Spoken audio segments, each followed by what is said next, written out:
Բարև ձեզ արգելի հեռուստադիտողներ, այսօր օրը երկուշաբթի աշխատանքային օր եւ ինչպես խոստացել ենք ամեն աշխատանքային օր այս ֆորմատում կներկայացնենք ձեզ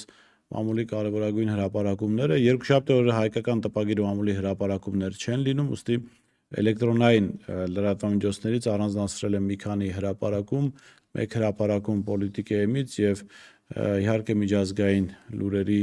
ներկայացում։ Եվ այսպես Սամվել Կարապետյանը իր երրորդ ուղերձն է եղել բանտից, որում նա գրում է. Ինչ հաջողվեց ներկայ իշխանություններին, ամբողջովին քանդել երկրի արտաքին անվտանգությունը, ամբողջովին փչացնել հարաբերությունները գլխավոր դաշնակցի հետ, ամբողջովին փչացնել հարաբերությունները ռազմական բոլոր դաշնակիցների հետ, ժողովրդին հրամցնելով թվացյալ խաչմերուկների եւ խաղաղության մասին երազանքները, արդյունքում մի քանի կացին կախեց մեր երկրի գլխին Թուրքիա, Ադրբեջան, նույնիսկ արդեն Պակիստան։ Կորցրեցինք հազարամյակների բացառիկ արժեքավոր պատմություն ունեցող եւ արյան գնով պահած հայկական Արցախը, որից հետո խաղաղության պայմանագրի էժանագին ու սուտ խոստումներով սկսեցին հատ առ հատ հանձնել Հայաստանի Հանրապետության տարածքները։ Քանդեցին զինված ուժերը, հանձնելուց ու քանդելուց հետո մեր երկրի սահմանները պաշտպանելու միակ միջոցը դարձան մի քանի անհասկանալի մարդկանց հեռադիտակները, սուտ խոստումներով, թե իբրև սրանից հետո ստորագրելու են խաղաղության պայմանագիր, իր էժանագին կեցվածքով սկսեց վազել հարևան երկրների ղեկավարների հետևից արժեզրկելով դարեր շարունակ հայ մարդուն վայել արժանապատիվ ապրելու հնարավորությունը։ Շուտով մեր արտաքին անվտանգությունը վերակառուցվելու է, իսկ արժանապատվությունը շատ արագ վերականգնվելու է, պայքարելու ենք, գրել է Սամվել Կարապետյանը։ Իհարկե լավ է, որ պարոն Կարապետյանը բանտից կարողանում է գրառումներ անել միջ ազատությունը, լավ է, որ անդրադառնում է այս իշխանության քայլերին։ Ես կարծում եմ անհրաժեշտ է, որպեսզի նա հնչեցնի նաև քաղաքական գնահատականներ Հայաստանի ներքին կյանքում տեղ ունեցող եւ ունեցած իրադարձությունների վերաբերյալ, եթե Սամվել Կարապետյանը քաղաքական գլոբալ հայտ է ներկայացնում, նա չի կարող խուսափել նախորդ իշխանությունների վերաբերյալ եւս քաղաքական գնահատականներ տալուց, սկսած Տեր-Պետրոսյանից եւ իրեն հաջորդող բոլոր ղեկավարներին Հայաստանում տեղ ունեցող կարևորագույն իրադարձությունների մասին իր կարծիքը պետք է ասի, որտեղ օրինակ մենք չգիտենք, թե պարոն Կարապետյանը ինչպիսի գնահատականներ ունի 2008-ի իրադարձությունների վերաբերյալ, 2018-ի իրադարձությունների վերաբերյալ, շատերին կարող է տարօրինակ թվալ 96-ի, 95-ի ընտրությունների կեղծման վերաբերյալ, հա, եւ այսպես շարունակ, այսինքն մարդը քաղաքական հայտ է եթե ներկայացնում, պետք է կարևորագույն իրադարձությունների վերաբերյալ տա իր գնահատականները, որովհետեւ մենք պատկերացում ունենանք, թե այս մարդը ինչ դիրքորոշումներ ունի, բացի որ գիտենք անձնական հարաբերություններ ունի այս ղեկավարի հետ, անձնական հարաբերություններ այս գործչի հետ, դա քիչ հետաքրքիր է, քան այն բովանդակային գնահատականները, որ կարող ենք իրենից լսել։ Իշխանությունների կողմից սանձազերծված հակաեկեղեցական արշավը լրջագույն սպառնալիք է ազգային միաբանությանը, ուղիղ հարված հայոց պետականությանը, այս մասին Մայրաթոր Սուրբ Էջմիածնում հայտարարել է նորին Սուրբ Օծություն Տեր Գարեգին II ծայրագուն պատրիարք եւ ամենայն հայոց կաթողիկոսը։ Օրերս ազգային բարերար Սամվել Կարապետյանի դեմ իրականացվեց անօրինական հետապնդում, բռնաճնշումներով երբեք երկիր չի կառուցվի։ Սպառնալիք է վախի մթնոլորտում արդարություն ու համերաշխություն չի հաստատվի, ասել է կաթողիկոսը։ Հայկական ատոմակայանի էլեկտրաէներգիայի երկարաժամկետ հեռանկարում կարող է թանկանալ, այս մասին Արմենիա Սպուտնիկին ասել է ՀՀ հանրային ծառայությունները կարգավորող հանձնաժողովի մաքսային քաղաքականության վարչության պետ Աշոտ Ուլիխանյանը։ Ատոմակայանն այժմ արտադրում է հանրապետության ամենաէժան էլեկտրաէներգիան, սակայն ապագայում նոր էներգաբլոկի կառուցման հսկայական ծախսերն անխուսափելիորեն կբարձրացնեն արտադրանքի գինը։ Ես պետք է ասեմ, որ Հայաստանի ատոմակայանի շուրջ այսպես զարգացումները կամ թեժ քննարկումներ իհարկե կան, հաճախ դրանք մամուլում այդպես լայն չեն տարածվում, բայց նկատենք, որ Արևմուտքը շատ մեծ ցանկություն ունի փակելու Հայաստանի ատոմակայանը։ Հայաստանի ատոմակայանը ռազմավարական նշանակություն ունի մեր երկրի ոչ միայն էներգետիկ անվտանգության տեսանկյունից, այլ նաև ռազմական անվտանգության տեսանկյունից եւ հնարավոր բոլոր միջոցները պետք է գործադրվեն, որ Հայաստանը շարունակի ունենալ ատոմակայան։ Արևմուտքը, Թուրքիան, Ադրբեջանը մշտապես այսպես աղմկում են, անգամ Սերժ Սարգսյանի իշխանության օրոք ԵՄ-ի հետ կնքված այդ պայմանահամաձայնագիրը, ՍԵՊԱ կոչվածում հիշատակվում էր ատոմական եւ հենց այնտեղ է քննարկման առարկա դարձել առաջին անգամ, որ Հայաստանի ատոմականը պիտի փակվի, ինչ որ ստանդարտների իբրև թե չի համապատասխանում, այնպես որ մենք որպես պետություն պիտի ամեն բան անենք, որ պահպանենք ատոմակայանը։ Էլեկտրաէներգիայի թանկացման մասին այս հայտարարությունը կարծում նաեւ նպատակ ունի հանրության մոտ իմ գնահատմամբ, հանրության մոտ ստեղծել տպավորություն, որ ավելի լավ է չունենանք այդ ատոմակայանը, որպեսզի էլեկտրաէներգիան չթանկանա, քան նոր ատոմակայան կառուցենք։ Սա եւս առաջին այսքից կարելի է գնահատել իշխանությունների կողմից ժողովրդի խոսքով ասած բեջարվող թեմաներից մեկը։ Այս տարվա հունիսի 1-ից հունիսի 20-ը ՀՀ-ից Ծիրանով բեռնված 366 բեռնատար արդեն իսկ հատել է ՌԴՄԱՔՍ-ային սահմանը, այս մասին Facebook-յան իր էջում գրել է էկոնոմիկայի նախարար Գևորգ Պապոյանը։ Քիչ թվով մեքենաներ վերադարձվել են փաստաթղթային խնդիրների պատճառով, առաջիկայում այս մասով պարբերաբար կհրապարակեմ տեղեկություն, գրել է նա։ Հիշեցնեմ, որ ամեն տարի այս սեզոնին մենք ունենում ենք նույն անուն խնդիրները, նույնանման խնդիրները, ինչ ունեցել ենք նախորդ տարի։ Ընդհանրապես գյուղմթերքի արտահանման այս շուկան չի կարգավորվում պետության կողմից, ինչ որ նորմատիվներ չեն գործում, կամ եթե կան նման նորմատիվներ, դրանք թղթի վրա են մնում։ Ես կարող եմ ասել, որ գյուղացիները հազարավոր ընտանիքներ, տասնյակ հազարավոր ընտանիքներ, ովքեր ամբողջ տարին աշխատում են, որպեսզի այդ բերքը մթերեն, մինչև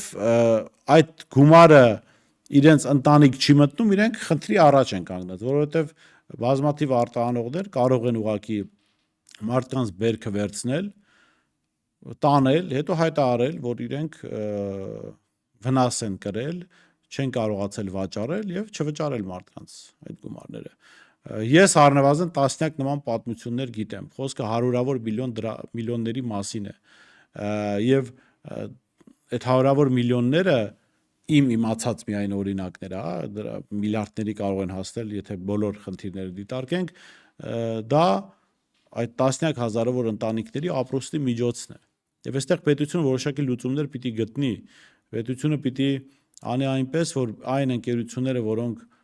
գյուղացուց ապրանք են վերցնում, գյուղացին ունենա որոշակի երաշխիքներ, որ այդ մարդիկ, եթե անգամ վնաս կրեն, գյուղացին իր գումարը ստանալու է, որովհետև ստացվում է, որ բոլոր ռիսկերը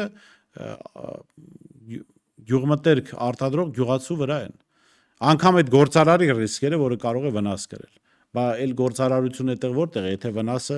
վնասի ռիսկը գործարարի վրա չէ։ Հունիսի 23-ին արտակարգ դեպք է տեղի ունեցել Երևանում, ինչպես հայտնում է Շամշան.com-ը, ժամը 07:15-ի սահմաններում ՀՀ ներքին գործերի նախարարության փրկարար ծառայության 911 ճգնաժամային կառավարման ազգային կենտրոնը ահազանգ է ստացվել, որ Սարգսավագի փողոցում ռուսական եկեղեցու հարևանությամբ ավտոմեքենա է պայթել եւ կան տուժածներ։ Ժամանել է Երևանի թիվ 11 Հրշեջ փրկարարական ջոկատից 1 մարտական հաշվարկ։ Շտապօգնության բժիշկների հերթապահ խումբը տեղում բուժօգնություն է ցուցաբերել պայթյունի հետևանքով տուժած Hyundai Elantra-ի վարորդին եւ նրա ուղևորին։ Պարզվել է, որ դեռևս անհայտ հանգամանքներում հրդեհի բռնկումով պայթյուն տեղի է ունեցել նշված ռուսական եկեղեցու հարևանությամբ գտնվող Նատալի Ֆարմ դեղատան մոտ։ Իհարկե անհասկանալի է, այս պատմությունը կարող է քրեական ենթաշերտ ունենալ թե ոչ, բայց առնվազն կասկածներ կան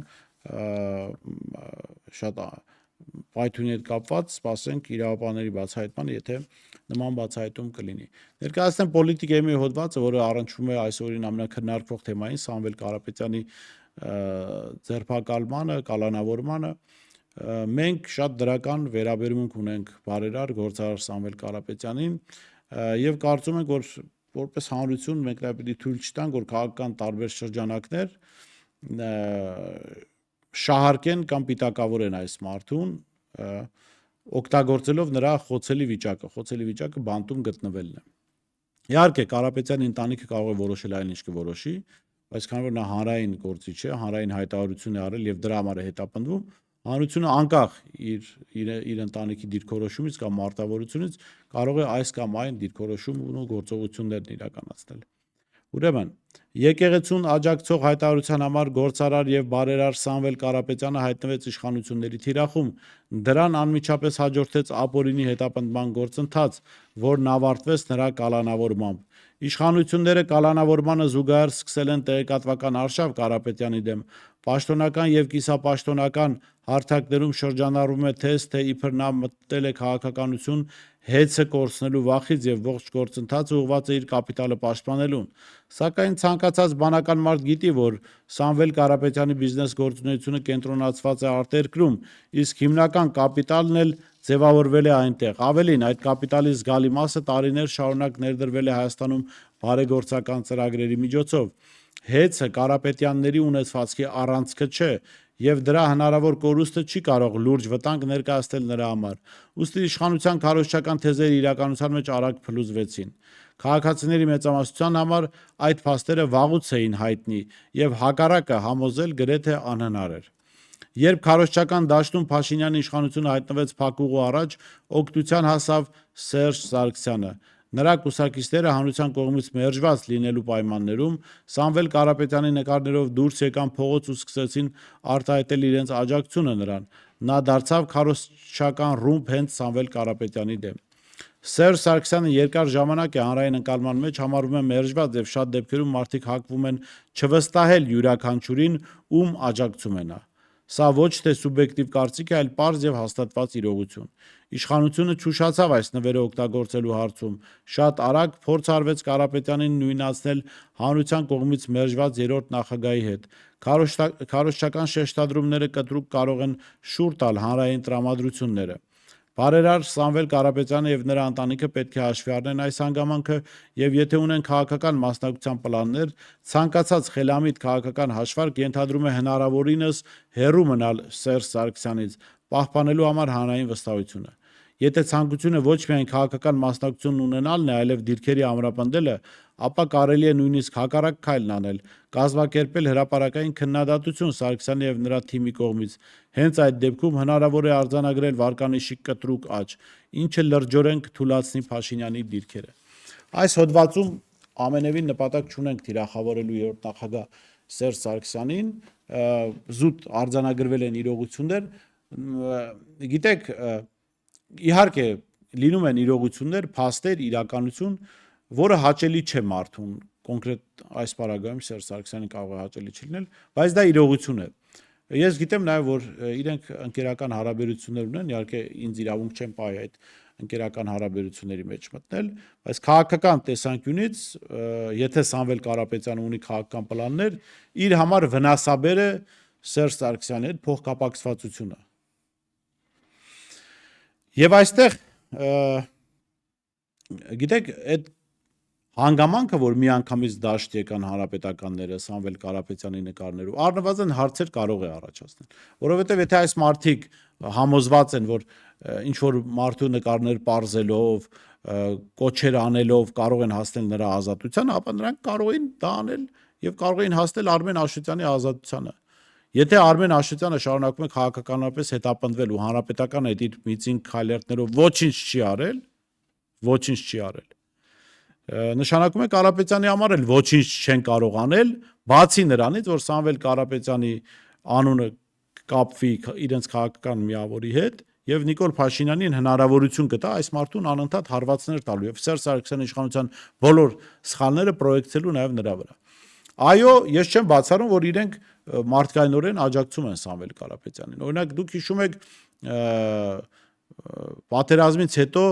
բողոքի ակցիաներին մասնակցում էր Սերժ Սարգսյանի եղբայր Ալեքսանդր Սարգսյանը կամ հանրությունը ինչպես ավելի լավ է ճանաչում Սաշիկ Սարգսյանը։ Դա ես վստահ եմ Ալեքսանդր Սարգսյանի արդար ցասումներ տեղի ունեցողի վերաբերյալ։ Բայց տեսեք, այստեղ եւ ինքը համարում էր, որ ինքն էլ պիտի դուրս գա հրապարակ եւ իր բողոքը արտահայտի։ Բայց եթե մի փոքր հեռատեսորեն նայենք այդ իրավիճակին եւ հասկանանք, թե այդ մարդու անվան շուրջ ինչ լեգենդներ են կառուցվել։ Ես ընդ որում կարող եմ հիմա արդեն համոզված ասել, որ այդ կառուցվածի մեծ մասը լեգենդներ էին։ Եվ այդ իր անվան հետ կապվող պատմությունների մեծ մասը ավելի շատ իրականում կապված են Սերժ Սարգսյանի կամ նրա փեսա Միքայել Մինասյանի հետ։ Եվ իրենց հետ կապված բոլոր բացասական պատմությունները ոնց որ մամուլով Միքայել Մինասյանի դեպքում իր կողմից ֆինանսավորվող մամուլով դելեգացնում է Ալեքսանդր Սարգսյանի վրա։ Դե որ արդեն վատ ընկալում կա իր հետ կապված, կապենք իր հետ այս կամ այն պատմությունը։ Հիմա անկախ նրանից մարդիկ որքանով են ճիշտ, որքանով են սխալ այն ընկալումներում, որ արդեն ունեն Ալեքսանդր Սարգսյանի վերաբերյալ։ Այդ ընկալումները արդեն կա։ Եթե պարոն Սարգսյանը ուզում էր լավ բան աներ, որպեսզի հանրությունը դեմ դուրս գար Նիկոլ Փաշինյանին, ինքը շատ դժվարությամբ պիտի գար այն որոշմանը, որ ինքը պիտի հրապարակ դուրս չգա, այսինքն չպիտի դուրս գա հրապարակային բողոքի Փաշինյանն հետ, որտեվ իր շուրջ եղած լեգենդները եւ իր հրապարակ դուրս գալը մարդկանց ստիպում են դուրս չգալ հրապարակ։ Իշխանությունները աշխատացնում են, տեսեք, դուք ուզում եք դուրս գալ Նիկոլ Փաշինյանի դեմ, որպեսզի Ալեքսանդր Սարգսյանը հետ գա եւ դուք նորից ձեր չունեցածը 50-50 կիսեք նրա հետ, չնայած ինչպես տեսանք այդ պատմությունների մեծ մասը իրականություն չէին, բայց լեգենդը կա արդեն։ Հիմա ինչ ուզում եք արեք։ Կարող է Սերժ Սարգսյանի կառավարման տարիները ձեր ընկալմամբ լավն են եղել, կարող է խնդիրներ չեն եղել ընդհանրապես։ Իհարկե Սերժ Սարգսյանը Նիկոլ Փաշինյան չէ եւ Փաշինյանը ուղղակի դավաճանական գործողությունների է գնում, բայց մարդիկ 100,000-ներով մերժել են այդ մարդուն։ Դա իրողություն է այդ մարդկանց մոտ, դա որոշում է իրանց մեջ նստած մերժել Սերժ Սարգսյանին։ Անկախ նրանից նրանք հիասթափվեն Նիկոլ Փաշինյանից, չեն հիասթափվի, քանի տոկոսն է հիասթափվել, այդ մասնակիցների ճշող մեծամասնությունը շարունակում է մերժել Սերժ Սարգսյանին, շարունակում է մերժել են բարքերը, որ եղել են իր օրոք։ Եվ հիմա, եթե դուք ուզում եք լավ բան անել Սամվել Կարապետյանի, ուղղակի մի կապվեք այդ, այսինքն դուք կոնկրետ հանրապետականներով, ես կարծում եմ, պիտի իր նկարներով հանրահավաք չանեք, երթ չանեք։ Եթե ուզում եք թիրախավորեն այդ մարդուն իշխանությունը, ապա հրաշալի ճանապարհ եք ընտրել, մի ամիս, եթե այդպիսի երթեր անեք, Սամվել Կարապետյանը կարող է ուղղակի չցանկանալ էլ դուրս գալ բանդից, որտեղ եթե դուրս էլ գա, որևէ բան չի կարողանա անել, այնքան իշխանությունները կհեղինակազրկեն իրեն։ Եթե ուզում եք, մեր հոդվածի վերջում էլ էինք ասել, եթե ուզում եք իրականում լավ բան անել Սամվել Կարապետյանի համար, ապա կարող եք քննադատել Սամվել Կարապետյանին։ Սերժ Սարգսյանի թիմակիցները կարող են քննադատել։ Դա միանգամից ժողովրդի մոտ Սամվել Կարապետյանի նկատմամբ վստահության աճ տեղի կունենա, ժողովուրդը վստահությամբ կլծվի եւ քաղաքականապես նա ավելի կուժեղանա, Նիկոլ Փաշինյանը շատ ավելի ուժեղ ընդդիմախոս կստանա։ Այսքանը այս մասով, հարգելի հեռուստատիտողներ, անցնենք միջազգային լուրերին եւ ամփոփենք միջազգային արենայում էլ կարևոր իրադարձություններ են տեղի ունեցել։ Դամասկոսի Սուրբ Եղիա եկեղեցում տեղի ունեցած պայթյունի հետևանքով զոհվել է 25 մարդ։ Պայթուցիկ սարքը եկեղեցի է բերել Մահապարտ Ահաբեկիչը։ Սիրիական Սաննա գործակալությունը հղում անելով երկրի ՆԳՆ-ին հայտել է, որ Ահաբեկիչն իսլամական պետության անդամ է եղել։ Իսրայելը շատ մոտ է Իրանում իր նպատակների իրականացմանը, հայտարարել է Իսրայելի վարչապետ Բենյամին Նեթանյահուն մամուլի ասուլիսում։ Այս մասին հաղորդում է ՏԱՍՍ գործակալությունը։ Դա մի վարչակարգ է, որը ցանկանում է ոչնչացնել մեզ, եւ հենց այդ պատճառով մենք սկսեցինք մեր գոյության երկու կոնկրետ սպառնալիքների՝ միջուկային սպառնալիքի եւ բալիստիկ հրթիռների սպառնալիքի վերացման գործողությունը։ Մենք քայլ առ քայլ շարժվում ենք դեպի այդ նպատակներին, մենք շատ մոտ ենք դրանց հասնելուն, ասել է Նեթանյահուն։ Վարչապետի խոսքով Իսրայելը չի ներքաշվի ուժասպառման պատերազմի մեջ, բայց չի դադարեցնի այս պատմական գործողությունը, մինչև չհասնի իր բոլոր նպատակներին։ Երբ մենք հասնենք Իրանում մեր նպատակներին, մենք չենք շարունակի անհրաժեշտից ավելին, բայց մենք չենք դադարեցնի գործողությունը չափազանց շուտ, նշել է նա։ Մենք արդեն շատ բանի ենք հասել եւ այժմ նախագահ Թրամփի օգնությամբ ել ավելի մոտեցանք մեր նպատակներին հասնելուն։ ԱՄՆ նախագահ Դոնալդ Թրամփը իր սոցիալական ցանցում հայտարարել է, որ ԱՄՆ ռազմաօդային ուժերի հարվածից հետո Իրանի միջուկային օբյեկտներին մոնումենտալ վնաս է հասցվել։ Իրանի միջուկային օբյեկտներին հասցված վնասը համարվում է մոնումենտալ։ Հարվածները ուժեղ եւ ճշգրիտ են, մեր զինվորականները մեծ հմտություն ցուցաբերեցին, շնորհակալություն, գրել է ԱՄՆ նախագահը։ Ռուսաստանի նախագահ Վլադիմիր Պուտինն այսօր հանդիպում կունենա Իրանի արտաքին գործերի նախարար Աբբաս Արաղչիի հետ։ Այս մասին լրագրողներին հայտնել է Ռուսաստանի նախագահի օգնական Յուրի Ուշակովը։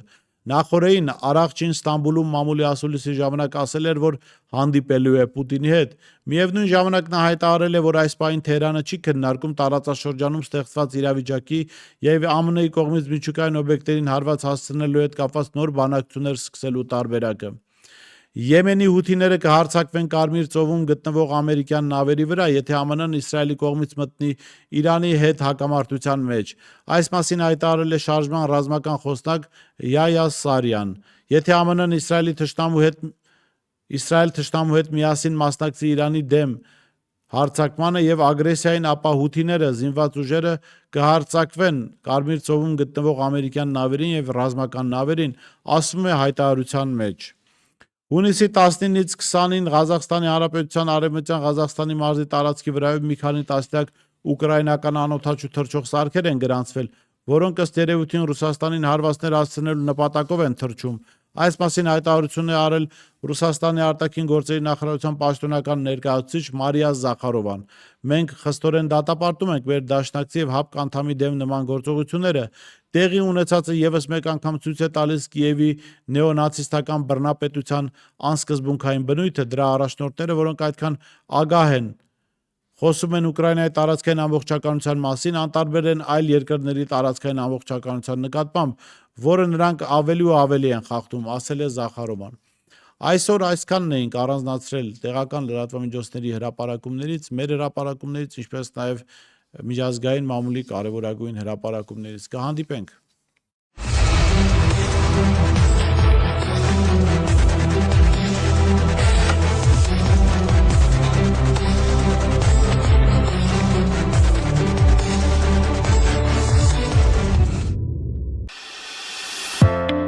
Իսկ դու արդեն որոշել ես, թե որ երկրներ պիտի այցելես 2025 թվականին։ Եթե դու էլ ես հոգնել օրեր շարունակ հարցումների անպատասխան մնալուց, դիմիր Travel with N տուրիստական գործակալություն, սպասեցնել չեն տա, անմիջապես կստանաս լավագույն առաջարկները, տուրփաթեթներ, ավիատոմսեր, հյուրանոցների լայն ընտրանի, էքսկուրսիաներ, սոցփաթեթի սպասարկում եւ ամենակարևորը 24/7 ձևաչափով բարեհամբույր սպասարկում։ Travel with N 095 89 20 48